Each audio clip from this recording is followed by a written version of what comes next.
अस्सलाम वालेकुम। Programme the reporters के साथ मैं हूं मारिया मेमन। साबिर शाकिर साहब इस वक्त उम्रे की गर्ज से मुल्क से बाहर हैं, इसलिए उनकी गैर मौजूदगी में प्रोग्राम को होस्ट मैं करूंगी, लेकिन बहरहाल वो टेलीफोन लाइन पर हमारे साथ ज़रूर होंगे। चौधरी गुलाम हुसैन साहब भी लाहौर से हमारे साथ इस वक्त मौजूद है। आज बड़ा हंगामा खेज दिन है, बड़ी डेवलपमेंट्स हुई हैं, कुछ आज डेवलपमेंट हुई, कुछ कल होने जा रही हैं। ख़ास तौर पर पंजाब के हवाले से अगर हम बात करें, हमजा शहबाज साहब का हल्फ जो कि 2 हफ्तों से लटका हुआ था, बहरहाल आज लाहौर हाई कोर्ट की तरफ से क्लियरली ये कह दिया गया है गवर्नर साहब को कि आपने ये इस हल्फ को कल इंश्योर करना है। तो क्या कल हमजा शहबाज साहब अपना हल्फ उठाने जा रहे हैं? थोड़ी देर बाद हम कोशिश करेंगे पाकिस्तान तहरीक इंसाफ से फवाद चौधरी साहब को भी गुफ्तगू में शामिल करें, ताकि हमें पता चले कि वो पीटीआई अब इसको उससे आगे बढ़ के क्या चैलेंज कर सकती है। यहाँ तक तो मामला लटका दिया, अब इससे आगे क्या कोई कानूनी या कोई दूसरे ऑप्शंस भी उनके पास सियासी मौजूद हैं या नहीं है। लेकिन बहरहाल आज जो वकील थे पीटीआई के, उन्होंने ये जरूर कहा है कि हाई कोर्ट के पास गवर्नर और सदर के खिलाफ कार्रवाई करने का इख्तियार है नहीं। आगाज करते चौधरी साहब, पहले आपसे मैं इसलिए अपना शुरू करूंगी क्योंकि अभी आप थोड़ी देर पहले इमरान खान साहब से मिलके आए हैं और वो कुछ सहाफियों से मिले हैं, एंकर्स से मिले हैं। क्या बातचीत हुई, क्या मूड है? वो लड़ने के मूड में है इस वक्त? वही टोन है जो पहले दिन जब इक्तदार से निकल के थी तब थी? उससे भी सख्त हो गई है और बज़ाहिर ये लगता है कि उनको चूंकि बहुत बड़ी अवामी जो है वो हमायत हासिल हो गई है, तो इमरान खान अब पकड़ाई नहीं दे रहे। मतलब है वो अपने मौक़िफ़ पर इंसिस्ट कर रहे हैं, वो बहुत सारे लोगों से झांकी हैं, वो अदलिया के किरदार से मुतमिन नहीं है, वो बाद अफराद जो बड़े अदारों में हैं उनसे भी खुश नहीं है, और वो अवाम की जमे गफ़ीर और अवाम की क़ुव्वत को लेकर वो अपने मकासद के लिए जद्दोजहद के लिए तैयार हैं। उनके चेहरे पर रौनक, उनकी गुफ्तगू में एतमाद और इत्मीनान और मादी की गलतियों से सीखने का उनका दावा है। गुफ्तगू जो उन्होंने की उसमें हमें गलतियों पर इसरार ज़्यादा नजर आया, सीखने का अभी प्रोग्राम नजर नहीं आया। अच्छा, लेकिन बाल वो कहते हैं कि हमने सीखा है। कौन कौन सी गलतियों पे वो इसरार कर रहे थे कि भाई ये गलतियां हुई हैं? कौन सी बड़ी बड़ी गलतियां उनको? वो कहते हैं मैंने जो फैसले किए वो ठीक थे।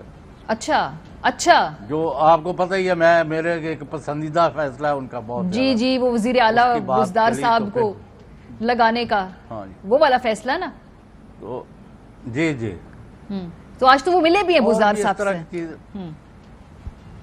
नहीं, वहीं थे बुज़दार साहब। अच्छा, आपकी भी मुलाकात हुई बुज़दार साहब के? नहीं जी, सलामदा हुई। अच्छा। मैंने कहा आपने इस्तीफा भी ढंग से नहीं लिख के दिया, उसको ही वापस चेंज कर लेते। तो नहीं, मैंने तो इस्तीफा दे दिया। मैंने कहा दे क्या दिया, आपने वज़ीर आज़म के नाम लिख के दे दिया, हालांकि गवर्नर को लिख के। एनीवे छोड़े, हमने क्या लेना है।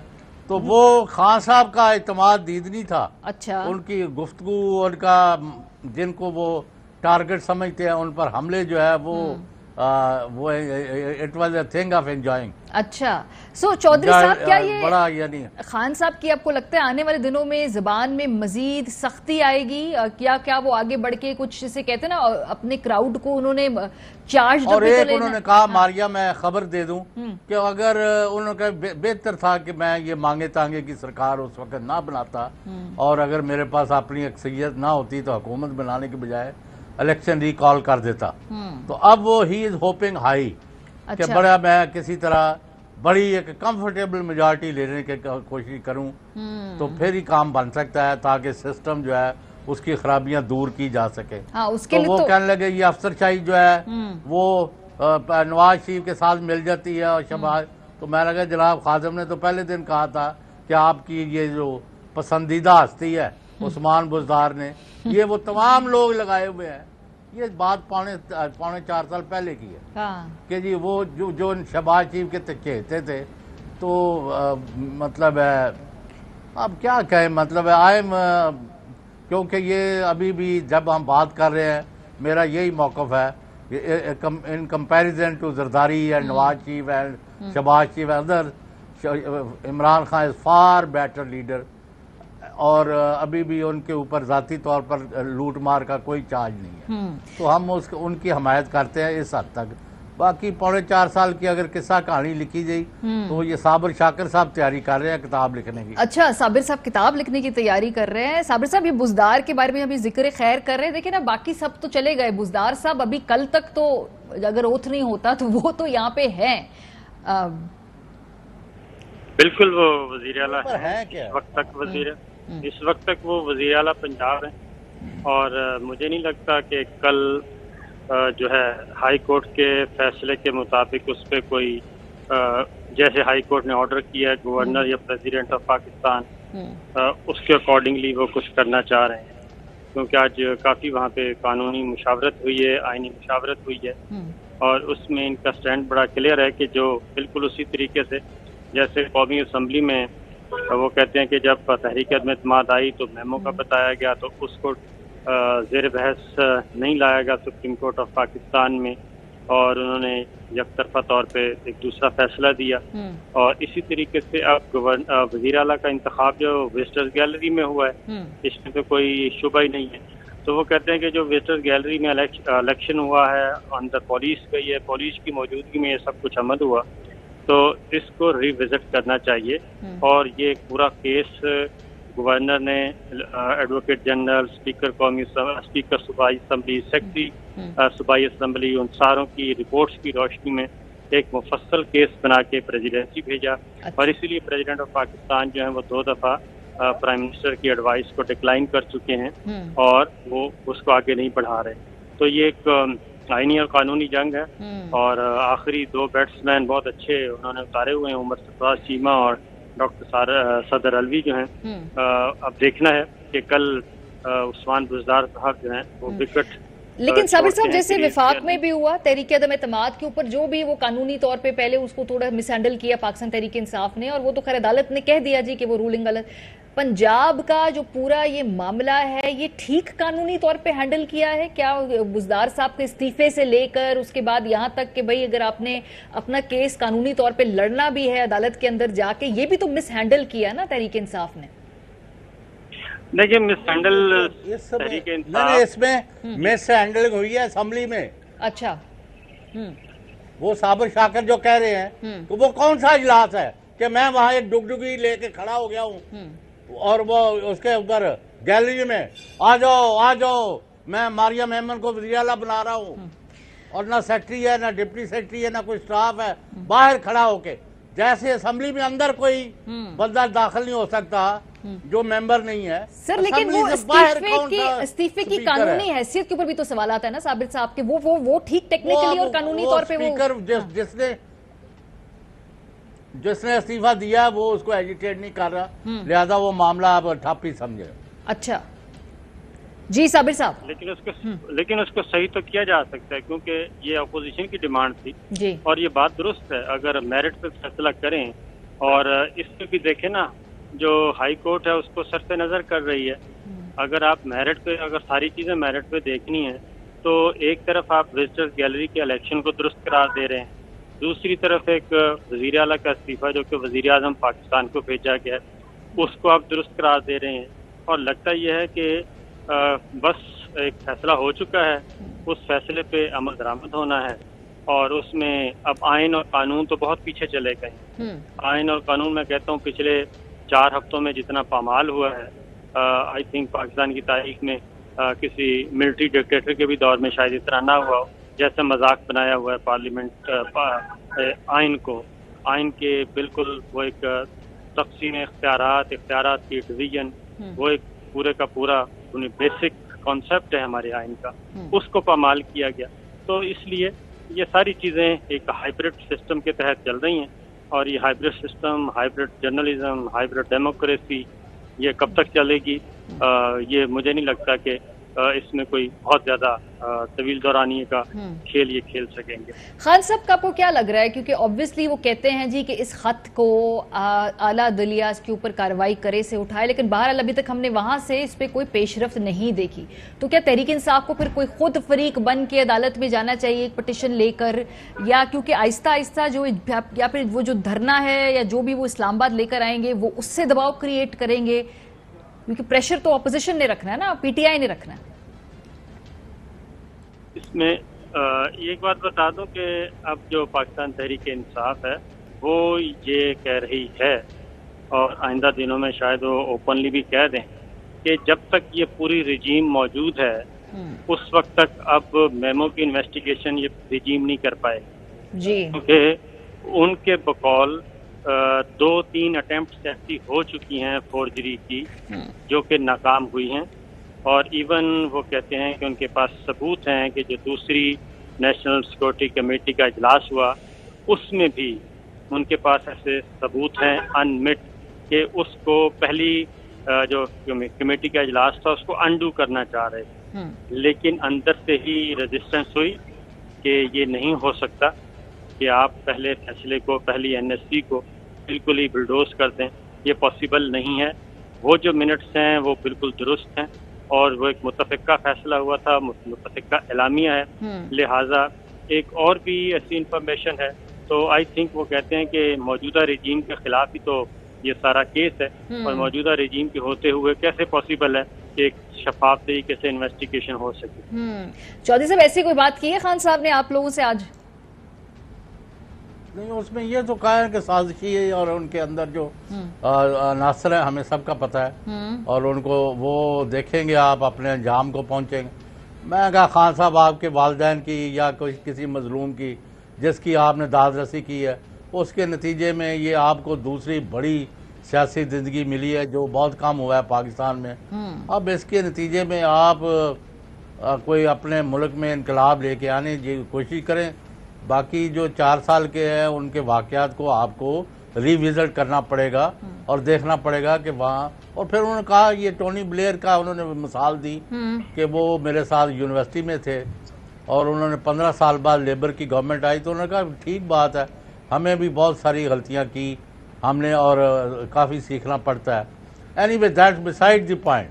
2 चीज़ें बड़ी अहम है, एक खान साहब चाहते हैं इलेक्शन और जल्दी, ठीक है, और दूसरा उनका ख्याल है कि उनके मुकाबले में अब कोई सियासी कुव्वत मैदान में नहीं। तो अभी जो खान साहब अगले आने वाले जलसों में चौधरी साहब क्या ज्यादा सख्त जबान इस्तेमाल करेंगे, या वो जो जिसे थोड़ा सा आगे बढ़ के जिसे कहते हैं ना शॉट मारेंगे, जैसे हम देखेंगे? ये ऐसा लगा उनकी बातचीत से आज आपको? वो कोई चीज ही will leave nothing to chance, कि उन्होंने हर वो चीज करनी है जिससे वो अपने मकासद हासिल कर सके और मैक्सिमम सीट जीत सके, क्योंकि वो समझते हैं अगर फिर कमज़ोर उनके पास अक्सरियत आई या कम लोग आए तो वो फिर हुकूमत नहीं चला सकेगी। सिकंदर सुल्तान के वाले और बाकी ये जो है हाई कोर्ट का आज का ऑर्डर, मारिया साबर साहब, वो इनका तहरीक इंसाफ के वकला ने, मैंने तो पढ़ी नहीं आज की वो ऑर्डर जो है हाई कोर्ट के चीफ जस्टिस साहब का, उन्होंने कहा है, कुछ सजेस्ट किया है कोई स्पीकिंग ऑर्डर या डायरेक्ट ऑर्डर जो है ना उन्होंने देने से ग्रेज किया है। जी जी जी बिल्कुल। अच्छा, आज खान साहब ने जो है ना वहां पर खिताब किया एक तकरीब से, इलेक्शन कमिश्नर को वहां पर भी आड़े हाथों लिया, फिर ऑब्वियसली फॉरेन फंडिंग के हवाले से उन्होंने बातचीत की। इलेक्शन कमिश्नर का बारे में तो डायरेक्टली उन्होंने पहले भी कोई इतने फेवरेट उनके रही है, उनको बायस कहते हैं, लेकिन आज उन्होंने उनको नून लीग का एजेंट करार दिया और कहा जी कि फौरन से पहले मुस्ताफी हो जाए। ये जो राजा सुल्तान है ये नून लीग का एक एजेंट है, ये अकेला आदमी फैसले करता है। आपके ऊपर पाकिस्तान की सबसे बड़ी जो जमात है उसको आपके ऊपर कोई एतबार नहीं, वो समझते अब जानबदार है, अब नून लीग के एजेंट है, आपको रिजाइन करना चाहिए। जज कभी केस नहीं सुनता, अगर एक पार्टी ये कहे कि हमें जज पे एतमाद नहीं है वो रिक्यूज करता है अपने आप को। जी साबिर साहब, अभी जो ये इलेक्शन चीफ इलेक्शन कमिश्नर हैं, साबिर साहब से चले हम कोशिश करते हैं कि हमारा राब्ता दोबारा जो चौधरी साहब, अभी जो चीफ इलेक्शन कमिश्नर है इसके ऊपर तो खान साहब का एतमाद नहीं है, हालांकि लगाया पहले कंसेंसस से था, कहते हैं कि हमारे पास एस्टैब्लिशमेंट नाम लेकर आ गई थी, हम सब ने इस पे एग्री कर लिया, लेकिन बहरहाल उस वक्त एक कंसेंसस कैंडिडेट थे और बीच में भी अगर मौके होते कि इनको तब्दील करे, वो कर नहीं पाई पाकिस्तान तहरीक इंसाफ। अब इस वक्त अगर वो कहें कि जी आप मुस्ताफी हो जाएं तो उनको निकालने का, उनके इस्तीफा लेने का तरीकेकार क्या होगा? क्योंकि इसके अभी तो फिलहाल कोई कंसेंसस बिल्ड करना होगा, तो फिर भी बैठ के हुकूमत के साथ ही करना होगा ना, खान साहब ने नया बंदा भी लगाना होगा वहां पे। तो देखिए बात यह है मारिया, मैं तो अपनी चीज कभी आपको भी पता है मैं तो बराह रास्त बात करता हूँ। मैं ये नहीं समझता कि चीफ इलेक्शन कमिश्नर पर पीटीआई के हमले कोई मुनासिब कार्रवाई है।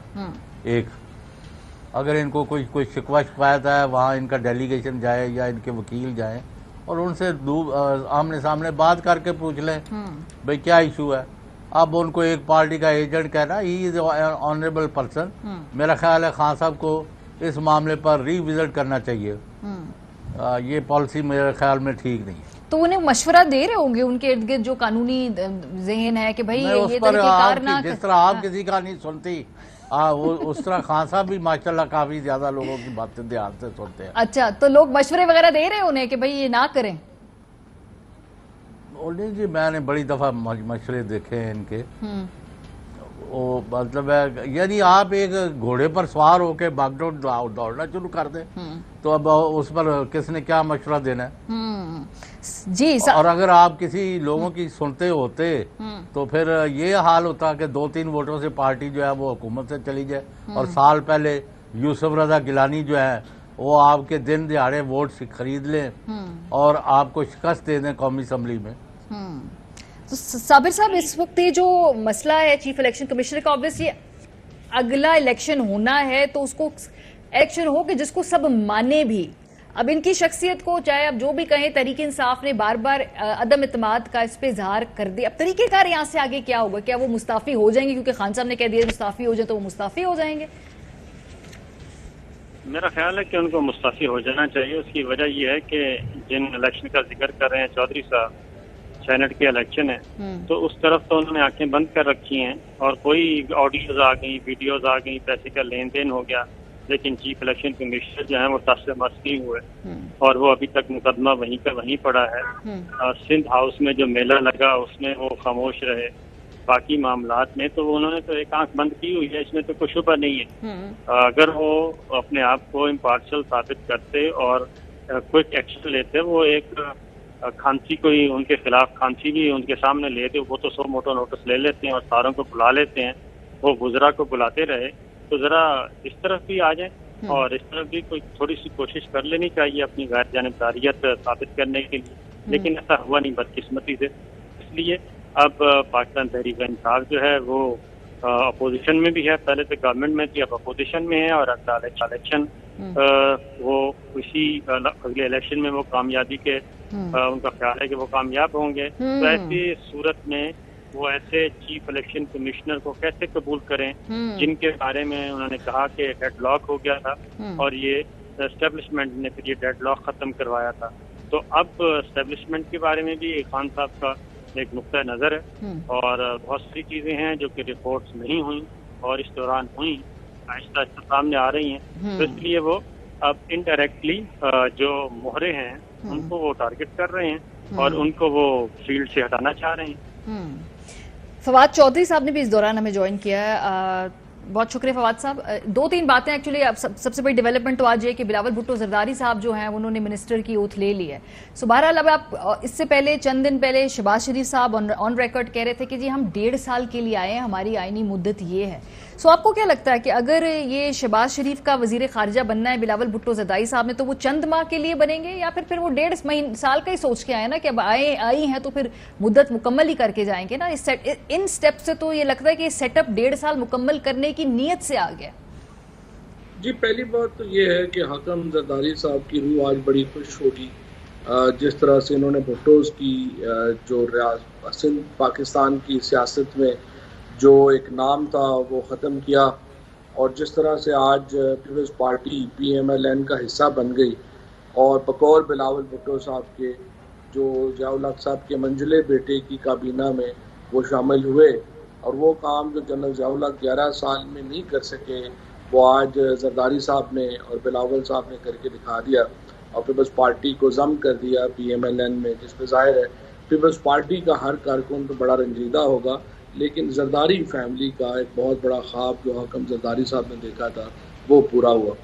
और जाहिर है कि हर शख्स के लिए पीपल्स पार्टी के लोगों से जो है वो हमारी हमदर्दी है। पहले इन्होंने जुल्फ़िकार अली भुट्टो का जो नज़रिया था, जो सॉवरेनिटी के ऊपर मुश्तमिल था, जो पाकिस्तान की इज़्ज़त के ऊपर था, जो मुस्लिम उम्मा की एक बड़े पाकिस्तान को देखने के लिए था। जुल्फ़िकार अली भुट्टो शहीद का फलसफा पहले वो ख़त्म किया और अब आज उन्होंने पीपल्स पार्टी को जम कर दिया PMLN में, जो जाहिर है कि अफसोसनाक बात है। दूसरी बात यह है कि बिल्कुल आपकी बात सही है, जरदारी साहब हो, नवाज शरीफ हो, ये तो 1.5 साल नहीं, ये तो चाहेंगे कि उससे भी आगे यही रह जाए और कुछ मौजज़ा हो जाए, इलेक्शन हो ही ना। लेकिन लोग निकालने ही पड़ते हैं, जाता कौन है, इनको भी निकालना ही पड़ेगा। हमने तो कभी नहीं सोचा कि ये मर्जी से जाएंगे, हम तो इंशाल्लाह इनको निकाल के ही इलेक्शन कराएंगे, इनके होते हुए क्या होना। चले, वो तो आपको कह रहे हैं कि आप भी आए अभी से पार्लियामेंट के अंदर, अगर आपसे गलती हो गई तो आप आ जाएं, बैठें, साथ मिलकर निजाम को चलाते। इसे सुनवा देते पहले वो क्या दावत दी है, फिर फवाद साहब रख लेते हैं। एक बार फिर खान साहब को दावत देता हूं, तजवीज़ देता हूं कि आए, अब पार्लियामान में आके आप खतरनाक ऑपोजिशन करें, सड़कों में जाके इधर इस तरीके से फिरने से अपने लोगों की नुमाइंदगी नहीं कर रहे हो। आप पार्लियामान में आके अपनी नुमाइंदगी कर सकते हो, पार्लियामान के बाहर रह के अब अपना केस को भी कमज़ोर करते हो, पार्लियामान को भी कमज़ोर करते हो। आगे बिलावल ने और बात भी की, उन्होंने कहा वो जो मिसाके जमहूरियत का नामुकम्मल एजेंडा है, जरा उसको भी मुकम्मल कर लेते हैं मिशन को। इसके बारे में क्या कहा, जरा सुनिए। मुस्लिम लीग का कायद मियां मोहम्मद नवाज शरीफ के साथ इंटरेक्शन हुआ है, जो हमने अहम फैसले लिए हैं जिस पे हम अब इंशाअल्लाह ताला आगे भर के मिल के काम करेंगे। उनमें चार्टर ऑफ डेमोक्रेसी को हमने मुकम्मल करना है। हमने एक नया चार्टर ऑफ डेमोक्रेसी पे, उस पे भी काम जल्द ही शुरू हो जाएगा। एक अहम किरदार है चार्टर ऑफ डेमोक्रेसी का इन मिसाइल से निकलने के लिए। इस्लाहात के बारे में भी, चूंकि ये जब सेटअप आ रहा था तो उससे पहले सवाल पूछे थे जी कि आके आपने करना क्या, तो वो कहते हैं हमने इंस्टेंटली कुछ शॉर्ट टर्म में इस्लाहात करनी है, फिर इंतखाबात की तरफ जाएंगे, और आज ये बात दोहराई है बिलावल ने। साफ शफाफ इलेक्शंस के लिए बहुत जरूरी है कि 2018 का सिलेक्शन का रिपीट ना हो। उसको कामयाब के लिए, उस मंजिल पर पहुंचने के लिए जो कंट्रोवर्शियल से कॉन्स्टिट्यूशनल तक ट्रांजिशंस है, वो अपनी जगह बहुत जरूरी है। कि माजी में ये कहा जाता था पहले एहतसाब फिर इंतखाब, हम कह रहे हैं कि पहले इस्लाहात फिर इंतखाब। फवाद साहब ये कह रहे हैं जी पार्लियामेंट के अंदर वापस आए, आज से बाहर रह के आप इसे कमजोर कर रहे हैं, ऑपोजिशन में बैठे, वहां पे अब अपना बेंच संभालें और अपना किरदार अदा करें फाल जो जमहूरी करना है। देखिए, पहली तो मैं कहूँगा जो शहबाज शरीफ साहब के मिनिस्टर साहब हैं और नवाज शरीफ साहब के कारकुन बिलावल भुट्टो साहब को, कि आप अपने कद के मुताबिक बात करें। आप पाकिस्तान की एक पार्टी के वजीर हैं, तो आप इस तरह की बड़ी बड़ी बातें तजवीज़ें ना करें। ये लीडरशिप का काम है, वो देखेंगे क्या करना है। और इस वक्त जो पाकिस्तान का जो सियासत है, जिस तरह से एक वक्त में भुट्टो और एंटी भुट्टो थी, अब इमरान खान और एंटी इमरान खान के ऊपर है। तो ये फैसला हम करेंगे कि पाकिस्तान की मौजूदा जो पार्लियामेंट है, इसमें क्या निज़ाम है, क्या हम जो है वो बाहर से किए हुए जो बाइडन एडमिनिस्ट्रेशन के फैसले हैं, हमने उनको तकमील पहुंचाने के लिए इस पार्लियामेंट में बैठ जाए? हरगिज़ नहीं।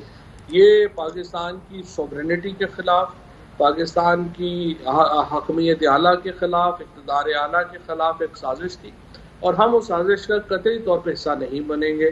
हमारे 130 लोगों के इस्तीफे मंजूर हो चुके हैं, इनमें जरूरत है उसके ऊपर इलेक्शनों की तरफ, उनकी तरफ जाने की कोशिश करें। इंशाल्लाह आने वाले दिनों में ये जितनी मर्जी इनका दिल हो। लेकिन फवाद साहब 130 लोगों के इस्तीफे मंजूर नहीं हुए, वो स्पीकर साहब के पास अभी जो है वो मौजूद, वो कह रहे हैं हम 10-10 इस्तीफे मंजूर करके हम इस पे ज़िमनी इंतखाब करा देंगे। वो इस पर टेक्निकल अभी मामलात हैं, 130 को मंजूर, उनकी तस्दीक होनी है। सो वो कह रहे हैं हम 10-10 बुला के तस्दीक करके फिर उस पर इलेक्शन कॉल करेंगे। स्पीकर के को वालिद साहब का ये इंस्टीट्यूशन नहीं है, और ना ही कोई लॉज जो हैं, ये को अकबर बादशाह बैठा हुआ है। स्पीकर कासिम सूरी जो है वो इस्तीफे मंजूर करके गए हैं, और कोई और ऑप्शन नहीं है इनके पास सवाए इसके कि उसके ऊपर प्रोसीड करें।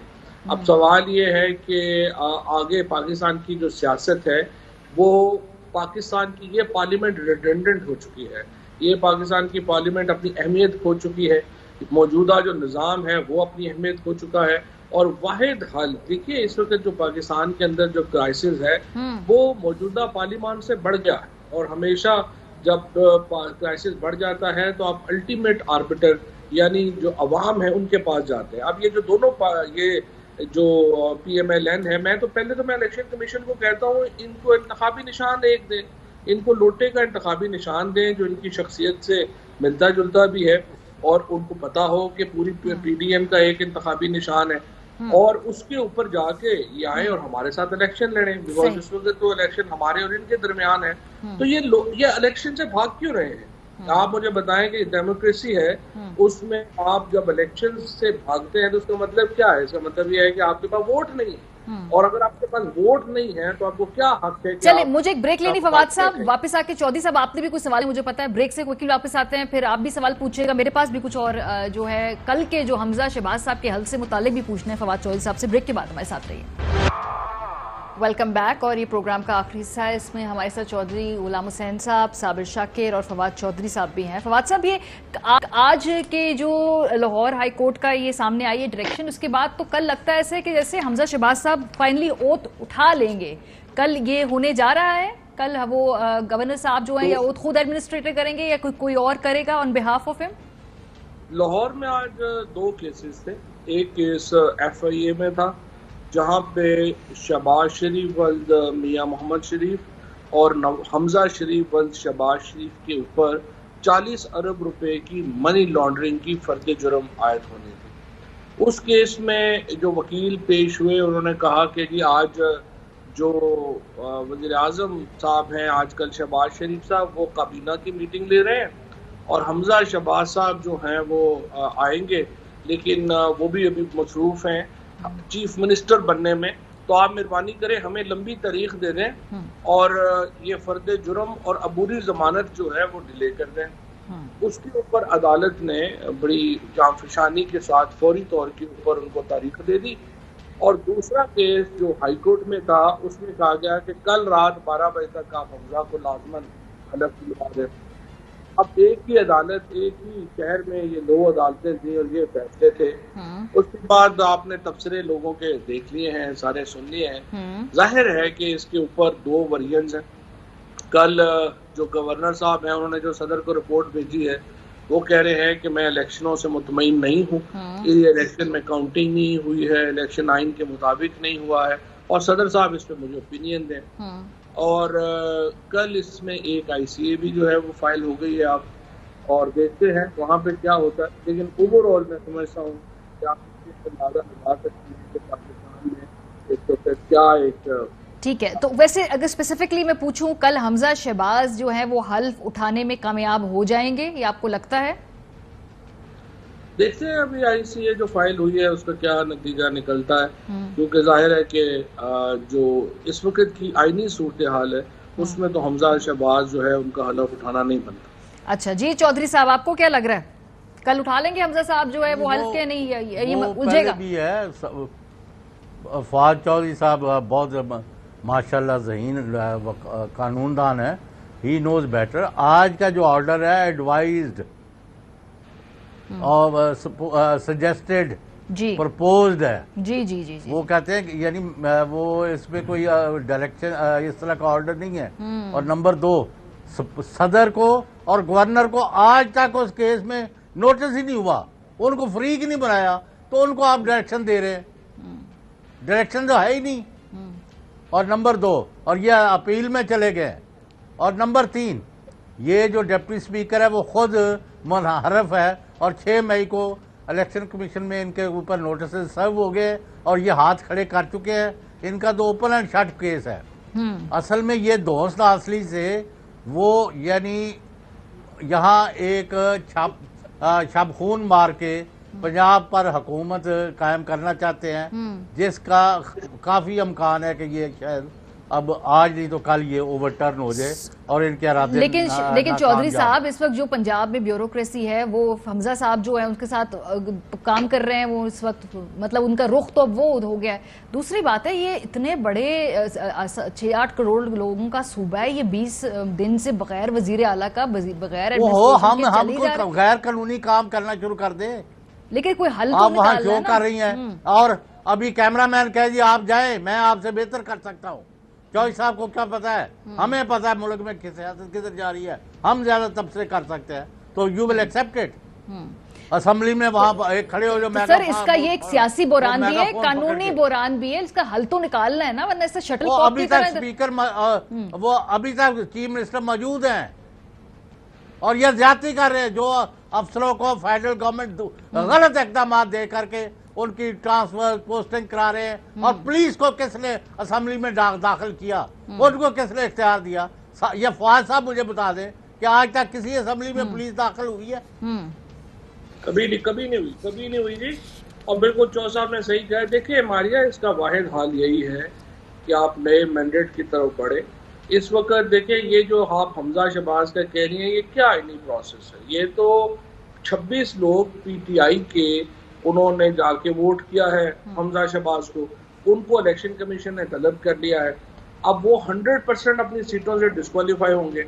अब जब वो डिस्क्वालीफाई हो जाएंगे तो 186 नंबर तो किसी के पास भी नहीं रहेगा। सो आप एक जो आप कह रही हैं कि सर्टिनिटी होनी चाहिए और इतना बड़ा सूबा है, उसका वाहिद हाल ये है कि उसमें जो है वो हम इलेक्शंस की तरफ जाएं और इसके जो सिलसिला है उसको शुरू करें। बट अनफॉर्चुनेटली हमारे यहाँ जो हुकूमत है ऊपर अभी भी देखिए 4 रुपए 35 पैसे इन्होंने बिजली की कीमत बढ़ाने की असम्बली जो है वो मूव की है। जब से ये आए हैं इन्होंने डीजल तो मिल ही नहीं रहा।